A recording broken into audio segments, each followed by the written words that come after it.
Hey everyone, welcome back. We're diving deep today into the Book of Nehemiah. We'll be going through some key parts, but this isn't just a straight retelling of the story. We're digging for the nuggets of wisdom in there that we can apply to our lives even today. It always amazes me how much Nehemiah's story still resonates. Even thousands of years later, rebuilding a city, facing opposition, dealing with conflicts, it's also relatable. For sure. So imagine this. It's the 5th century BC. We've got Nehemiah, son of Hakaliah, living a pretty comfy life in the Persian capital, serving the king, King Artaxerxes. But he's got this weight on his heart. And that's when his brother Hanani shows up with some really bad news from Jerusalem. The city, their ancestral home, is in ruins. Walls broken down, gates burned, the people are vulnerable. It's a huge blow, not just physically, but spiritually too. You can really feel the weight of that news, right? It's like a punch to the gut. And Nehemiah's reaction is so real. He weeps, mourns, fasts, and prays to God for days. This is where we really see Nehemiah's character shine through. His prayer isn't just, God, fix this. He's confessing the sins of his people, taking responsibility. That humility and sincerity are powerful. Absolutely. It really sets the stage for everything that's to come. It makes you think, how often do we actually stop and think about our own part in a tough situation? Exactly. It's such an important first step. So 4 months go by, and Nehemiah is still carrying this burden. One day he's serving the king, and Artaxerxes notices the sadness on his face. And back then, showing sadness in front of the king could be risky. But Nehemiah, driven by his faith and his concern, decides to tell the king what's going on. And there's this little detail I love. Before he says anything, the text says Nehemiah prays silently. It's like he's getting strength and guidance from God. And right there, with a prayer in his heart, Nehemiah makes a bold request. He asks the king if he can go back to Jerusalem and rebuild it. Can you imagine having the guts to do that? It's incredible. And here's the amazing part. The king says yes. Not only that, he gives him resources. Letters for safe passage, even timber from the royal forests. God's favor is shining bright here. It's like a door suddenly opens when you least expect it all because Nehemiah dared to ask. But of course, it's never that simple, is it? Right. Rebuilding a city physically and spiritually is a huge task, and Nehemiah is going to face some serious roadblocks. And this is where things get interesting. As soon as word gets out about Nehemiah's mission, we meet Sanballat the Horonite and Tobiah the Ammonite. They're big officials in the area, and they are furious that Jerusalem might be rebuilt. Their opposition shows us something important. Whenever someone tries to do something meaningful, something God-driven, there's always pushback. And they don't hold back. It's more than just politics. There's this feeling of spiritual warfare going on. But Nehemiah doesn't just charge in. Yeah, he takes a different approach. He goes out at night and does a secret inspection of the walls, checking the damage, figuring out how big the job is, planning his strategy.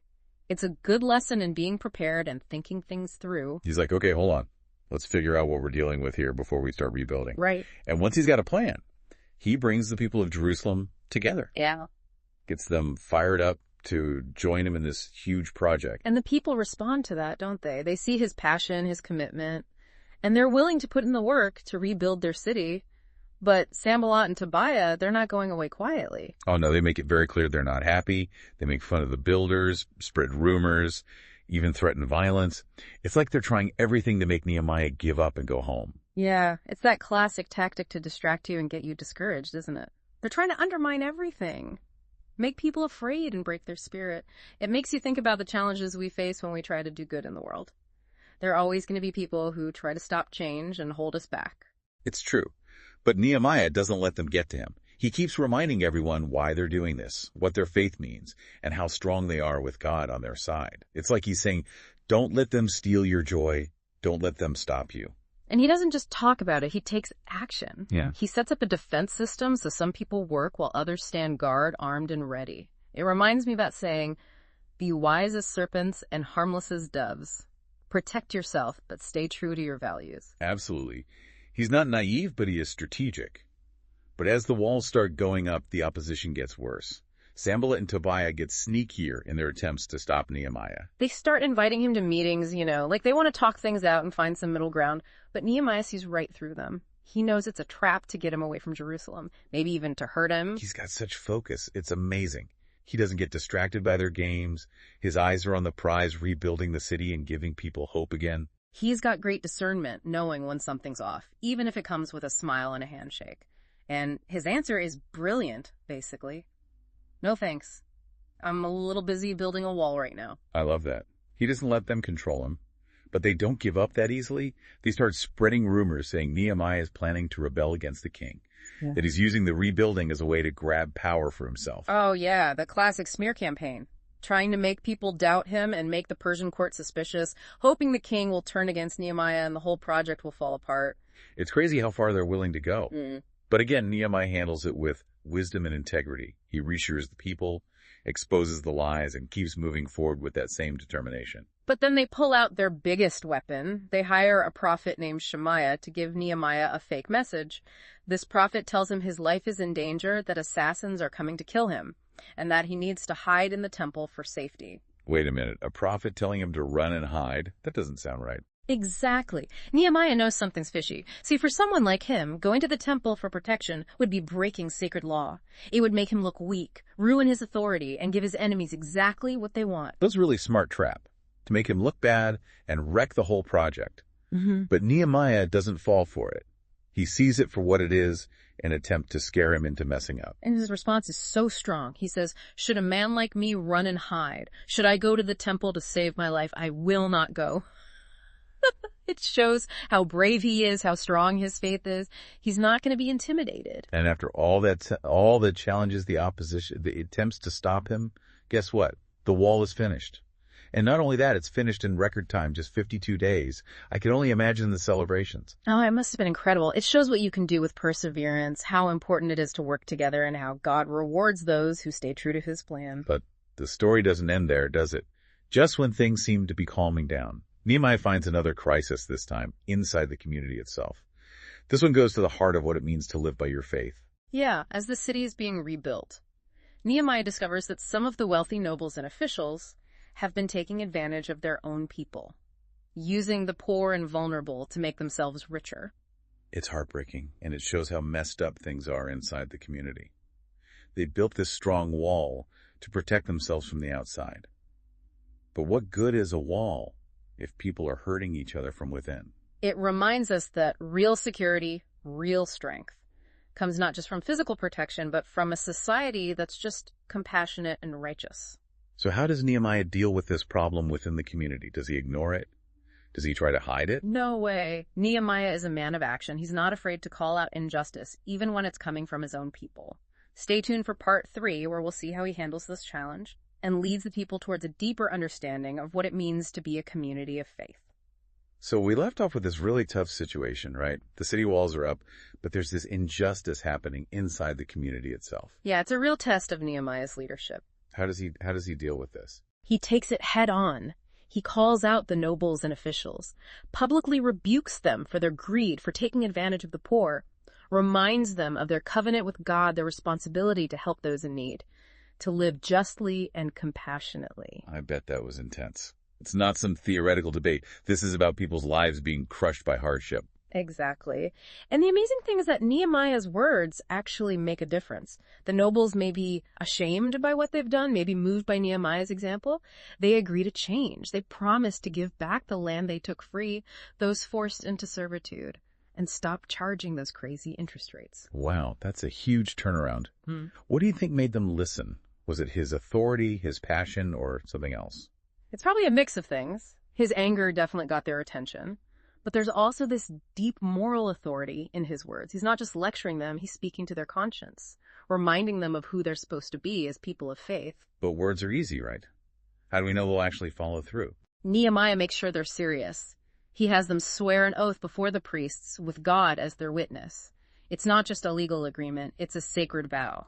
And the people seeing this justice, this repentance, they all shout, Amen. Like a huge sigh of relief that things are being set right, that they can move forward together. And that feeling of unity and renewal, it leads right into the dedication of the wall. Oh, yeah. Tell me about that. I can only imagine what a celebration that must have been. Imagine this 2 huge processions, one going clockwise, the other counterclockwise. Walking along the top of the finished wall, musicians are playing trumpets and cymbals. The air is filled with joyful music. People are singing, dancing, shouting with joy. The text says you could hear the celebration for miles around. Wow. What an incredible image. It makes you wish you were there. Absolutely. It's this moment of pure joy and relief. All that tension and fear they'd been carrying just washes away. But it's not just a party. This dedication has a much deeper meaning. Yeah, I was just thinking that. There's always more to these stories than meets the eye. Right, so Nehemiah brings the Levites to Jerusalem to lead everyone in prayer and worship.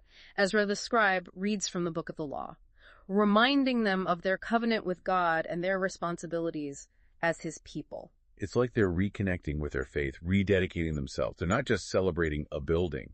They're celebrating who they are as a people of God. Exactly. And as Ezra's reading the law, many people are moved to tears. They see their past mistakes and renew their commitment to live by God's will. It's this beautiful mix of celebration and repentance, joy and humility. It's really powerful. It shows how transformation can happen both individually and as a community. Facing injustice and turning back to God can bring real healing and renewal. And Nehemiah, as the wise leader that he is, he knows that real repentance isn't about feeling guilty and ashamed. He encourages everyone to find joy in the Lord, celebrate their blessings, to feast and share what they have with those less fortunate. It's a good reminder that faith isn't about being serious and strict all the time. It's about embracing life with all its ups and downs, the good and the bad, the challenges and the victories. So as we wrap up our deep dive into Nehemiah, what are some key takeaways for our listeners? Well, first it shows us that faith is about action. Nehemiah didn't just pray for a miracle, he worked for it. He combined prayer with planning, with bold action, and never gave up. God works through us. He gives us the power to make a difference in our own lives and the world. Absolutely. And second, Nehemiah's story shows how important it is to fight injustice wherever we see it. Rebuilding a community isn't just about bricks and mortar. It's about making sure everyone is treated fairly and has a chance to succeed. Standing up for what's right, speaking truth to power, creating a just and equitable society. And lastly, I think Nehemiah reminds us that real leadership is about serving others. He always put the needs of the community first. He showed compassion, integrity, and a commitment to the common good. True greatness isn't about power or status. It's about using our gifts to help and empower others. Nehemiah's story is one of hope, resilience, and the power of faith to overcome any obstacle. It's a story that still speaks to us today. It gives guidance and inspiration to anyone who wants to rebuild what's broken, to heal divisions and make a positive impact on the world. Thank you for joining us on this journey through the Book of Nehemiah. We hope you found it inspiring and challenging. Think about how you can apply these timeless lessons to your own life. Until next time, keep searching, keep asking questions, and keep diving deep.